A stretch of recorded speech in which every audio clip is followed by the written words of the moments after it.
I now hasten to the more moving part of my story.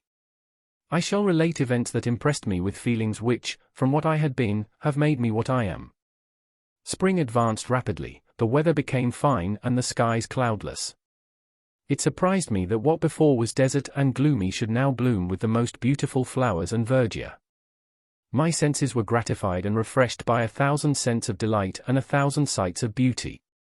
It was on one of these days, when my cottagers periodically rested from labor, the old man played on his guitar, and the children listened to him, that I observed the countenance of Felix was melancholy beyond expression. He sighed frequently, and once his father paused in his music, and I conjectured by his manner that he inquired the cause of his son's sorrow.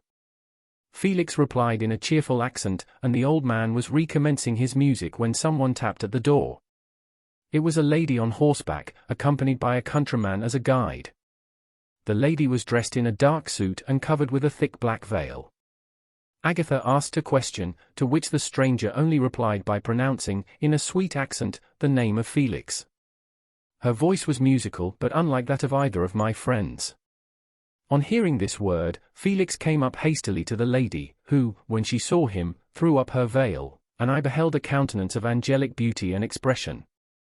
Her hair of a shining raven black, and curiously braided, her eyes were dark, but gentle, although animated, her features of a regular proportion, and her complexion wondrously fair, each cheek tinged with a lovely pink. Felix seemed ravished with delight when he saw her, every trait of sorrow vanished from his face, and it instantly expressed a degree of ecstatic joy, of which I could hardly have believed it capable. His eyes sparkled, as his cheek flushed with pleasure, and at that moment I thought him as beautiful as the stranger. She appeared affected by different feelings. Wiping a few tears from her lovely eyes, she held out her hand to Felix, who kissed it rapturously and called her, as well as I could distinguish, his sweet Arabian. She did not appear to understand him, but smiled. He assisted her to dismount, and dismissing her guide, conducted her into the cottage. Some conversation took place between him and his father, and the young stranger knelt at the old man's feet and would have kissed his hand, but he raised her and embraced her affectionately. I soon perceived that although the stranger uttered articulate sounds and appeared to have a language of her own, she was neither understood by nor herself understood the cottagers. They made many signs which I did not comprehend, but I saw that her presence diffused gladness through the cottage, dispelling their sorrow as the sun dissipates the morning mists. Felix seemed peculiarly happy and with smiles of delight welcomed his Arabian. Agatha, the ever-gentle Agatha, kissed the hands of the lovely stranger, and pointing to her brother, made signs which appeared to me to mean that he had been sorrowful until she came. Some hours passed thus, while they, by their countenances, expressed joy, the cause of which I did not comprehend.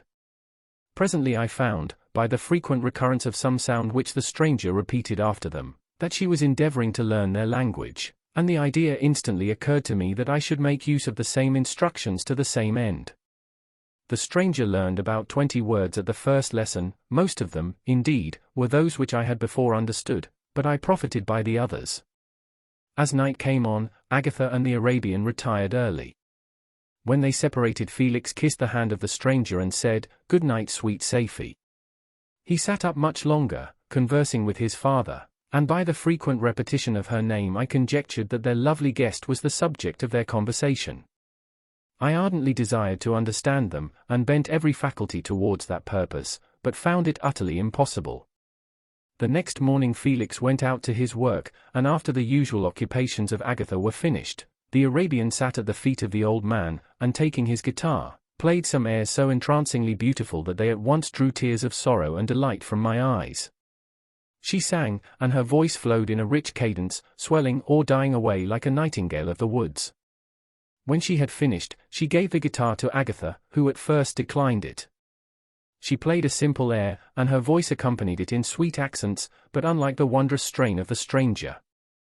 The old man appeared enraptured and said some words which Agatha endeavored to explain to Safie, and by which he appeared to wish to express that she bestowed on him the greatest delight by her music.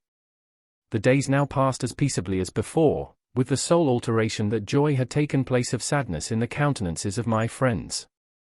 Safie was always gay and happy. She and I improved rapidly in the knowledge of language, so that in 2 months I began to comprehend most of the words uttered by my protectors.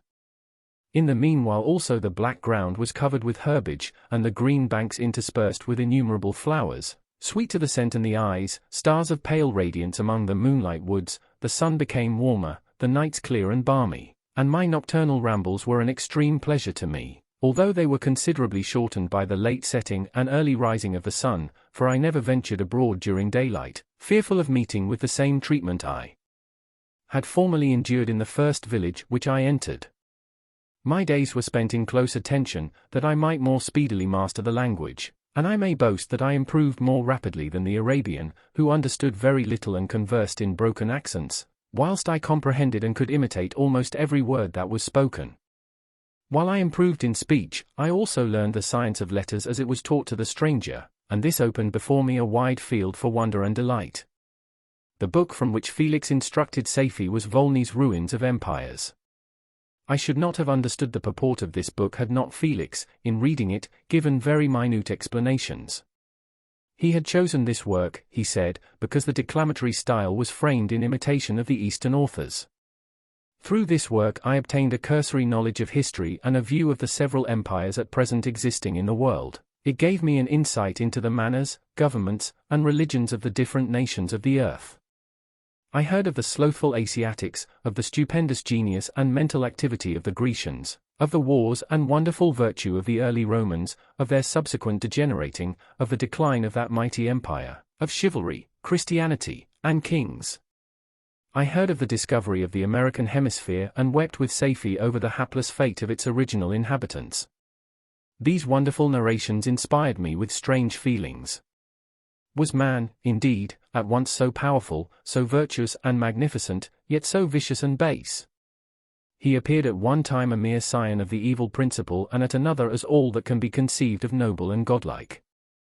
To be a great and virtuous man appeared the highest honor that can befall a sensitive being; to be base and vicious, as many on record have been, appeared the lowest degradation, a condition more abject than that of the blind mole or harmless worm. For a long time I could not conceive how one man could go forth to murder his fellow, or even why there were laws and governments, but when I heard details of vice and bloodshed, my wonder ceased and I turned away with disgust and loathing. Every conversation of the cottagers now opened new wonders to me. While I listened to the instructions which Felix bestowed upon the Arabian, the strange system of human society was explained to me. I heard of the division of property, of immense wealth and squalid poverty, of rank, descent, and noble blood. The words induced me to turn towards myself. I learned that the possessions most esteemed by your fellow creatures were high and unsullied descent united with riches. A man might be respected with only one of these advantages, but without either he was considered, except in very rare instances, as a vagabond and a slave, doomed to waste his powers for the profits of the chosen few. And what was I? Of my creation and creator I was absolutely ignorant, but I knew that I possessed no money, no friends, no kind of property. I was, besides, endued with a figure hideously deformed and loathsome. I was not even of the same nature as man. I was more agile than they and could subsist upon coarser diet. I bore the extremes of heat and cold with less injury to my frame. My stature far exceeded theirs. When I looked around I saw and heard of none like me. Was I, then, a monster, a blot upon the earth, from which all men fled and whom all men disowned?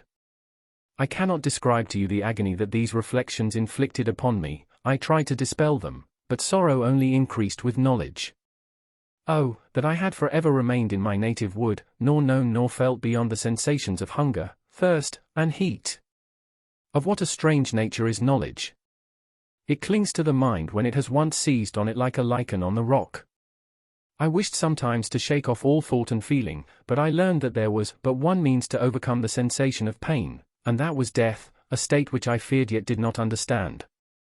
I admired virtue and good feelings and loved the gentle manners and amiable qualities of my cottagers, but I was shut out from intercourse with them, except through means which I obtained by stealth, when I was unseen and unknown, and which rather increased than satisfied the desire I had of becoming one among my fellows. The gentle words of Agatha and the animated smiles of the charming Arabian were not for me.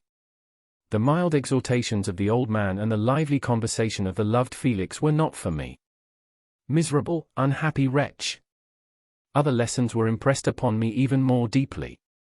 I heard of the difference of sexes, and the birth and growth of children, how the father doted on the smiles of the infant, and the lively sallies of the older child, how all the life and cares of the mother were wrapped up in the precious charge, how the mind of youth expanded and gained knowledge, of brother, sister, and all the various relationships which bind one human being to another in mutual bonds. But where were my friends and relations? No father had watched my infant days, no mother had blessed me with smiles and caresses, or if they had, all my past life was now a blot, a blind vacancy in which I distinguished nothing. From my earliest remembrance I had been as I then was in height and proportion.